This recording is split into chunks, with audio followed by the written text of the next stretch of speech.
प्रसिद्ध लेखक, कवि, पत्रकार, समाज सेवक श्री मनोज भाई पंड्या, जिन्होंने अपनी अप्रतिम प्रतिभा के कारण कर्मण्य ऑनररी डॉक्टरेट अवार्ड पाया, साथ में साहित्य रत्न अवार्ड भी हासिल किया।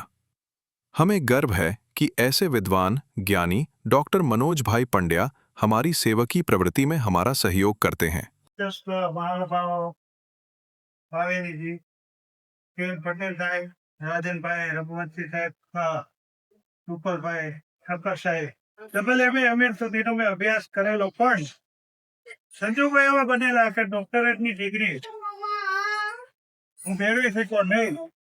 પણ આજે જે આ કર્મણ્ય ફાઉન્ડેશન એન્ડ ચેરિટેબલ ટ્રસ્ટ ના માધ્યમથી જે ઓનરરી ડોક્ટરેટની ડિગ્રી आज મને પ્રાપ્ત થઈ છે, એ બદલ એ ટ્રસ્ટનો, મહેમાનશ્રીઓનો ખૂબ ખૂબ આભાર વ્યક્ત કરું છું। અને આ ડિગ્રી મારી એ મારા પરિવારના જે અત્યારે હયાત નથી, મારા માતા પિતા, ભાઈ બહેન અને ખાસ મારા ધર્મપત્ની રોહિણી, કે જેનું 4 વર્ષ પહેલા જ કેન્સરની અંદર અવસાન થયું છે।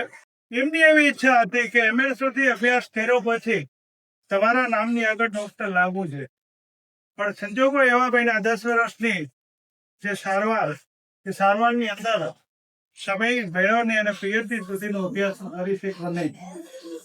આ એવોર્ડ હું એ તમામ મારા પરિવારના સભ્યો જે હયાત નથી એમને અર્પણ કરું છું। આજે જે હયાત છે એ અમારા અહીંયા બધા પરિવારના સભ્યો, મારા નાના ભાઈ દુષ્યંતભાઈ, મોટા ભાઈ અશોકભાઈ, બેન શ્રી ભાવનાબેન, મારા બેન શ્રી નેહાબેન, ભાણેજ, બધા આવ્યા છે ને સુરેન્દ્રનગરના જે કંઈ ભાઈઓ બહેનો આવ્યા છે મહાનુભાવો એવોર્ડ સ્વીકારવા માટે, એ તમામ મારા પરિચયની અંદર છે।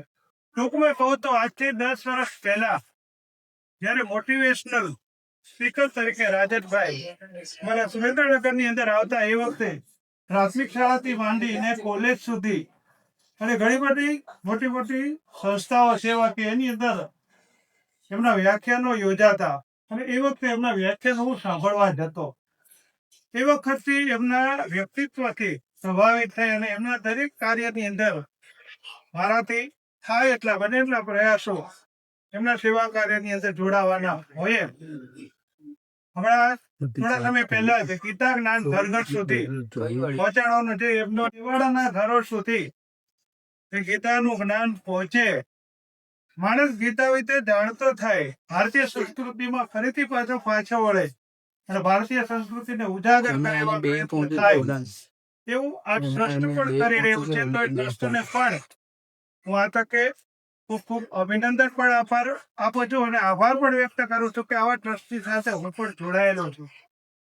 અને એ સિવાયનું પણ એમનું જે બીજું ટ્રસ્ટ પણ સાથે જોડાયેલો છે ઇકોસનો પણ આભાર વ્યક્ત કરું છું। અને ખાસ તો જે આ ડોક્ટરેટની ડિગ્રી આપે છે એના જ્યુરી જે છે એમણે મારા કાર્ય ઉપર વિશ્વાસ મૂકી અને મને જે ઓનરરી ડોક્ટરેટની ડિગ્રી જે આપી છે તે ડિગ્રી પણ હું એમના માટે અને એમનો આભાર વ્યક્ત કરું છું કે એમણે પણ મને પસંદ કર્યો છે। મારી થોડીક વાત કરી દઉં તો છેલ્લા 15 વર્ષથી કેન્સર જાગૃતિ અભિયાન ચલાવું છું રોહિણી સેવા સંસ્થાનના અંતર્ગત। ચંદ્રબાનો સ્મૃતિ સંસ્થાન મારું પોતાનું ટ્રસ્ટ છે। એ ટ્રસ્ટની નીચે પણ નાની નાની સેવાકીય પ્રવૃત્તિઓ